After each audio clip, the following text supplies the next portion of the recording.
اعوذ باللہ من الشیطان الرجیم بسم اللہ الرحمن الرحیم السلام علیکم سامعین، آج ہم ایک یہ وظیفہ لے کر آپ کی خدمت میں حاضر ہوئے ہیں۔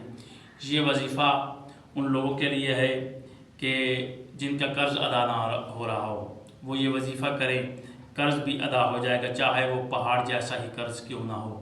غائب سے اللہ تعالیٰ مدد فرمائے گا اور آپ کا قرض ادا ہو جائے گا۔ ظالم کے ظلم کے سامنے اگر آپ اس کو پڑھیں گے تو اس کے سامنے جھکیں گے نہیں، بلکہ ظالم جو ہے تباہ و برباد ہو جائے گا، اس سے آپ کی خلاصی ہو جائے گی، یعنی کہ ظلم اس کا ختم ہو جائے گا، ظالم دفع دور ہو جائے گا۔ اگر کسی مقدمے میں آپ کو کامیابی نصیب نہیں ہو رہی، کوئی مقدمہ ہے کسی قسم کا جائز مقدمہ، ناجائز نہیں، جائز مقدمہ آپ نے کیا ہوا ہے تو اس میں آپ کو کامیابی نہیں ہو رہی، تو یہ آپ کریں گے تو انشاءاللہ آپ کو اس مقدمے میں کامیابی ملے گی۔ قرض کی وصولی کے لیے، اپنی جائز حاجات کے لیے، یعنی کہ آپ اس عمل کو کریں گے تو انشاءاللہ اللہ تعالیٰ آپ کو کامیابی دے گا۔ کوئی بھی صورتحال درپیش ہو، کوئی بھی مشکل درپیش ہو تو آپ نے اس وظیفے کو کرنا ہے، اور 313 مرتبہ آپ نے ان الفاظ کو ادا کرنا ہے۔ یہ 4 الفاظ میں بتانے جا رہا ہوں، ان 4 الفاظ کو آپ نے 313 مرتبہ پڑھنا ہے۔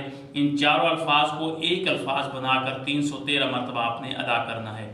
کسی بھی نماز کے بعد، چاہے ظہرین کی ہو، مغربین کی ہو، چاہے فجر کی ہو، کسی نماز کے بعد آپ نے بیٹھ کر 313 مرتبہ ایک ہی نشست میں بیٹھ کر آپ نے ان الفاظ کو پڑھنا ہے۔ انشاءاللہ اگر آپ کا مقدمہ ہے تو اس میں بھی آپ کو کامیابی ملے گی، اگر آپ حصول روزگار کے لیے پڑھ رہے ہیں تو پھر اس میں بھی کامیابی ملے گی، اگر آپ قرض کی ادائیگی کے لیے پڑھ رہے ہیں تو قرض کی ادائیگی ہوگی، یعنی کہ کوئی بھی آپ کی مشکل ہوگی، کوئی بھی حاجت ہوگی، ایک حاجت آپ نے لے کر دل میں رکھ کر ان الفاظ کو 313 مرتبہ پڑھنا ہے۔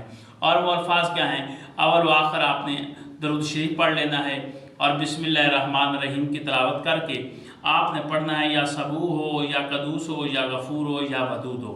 یہ الفاظ ہیں، یا صبو ہو، یا قدوس ہو، یا غفور ہو، یا ودود ہو۔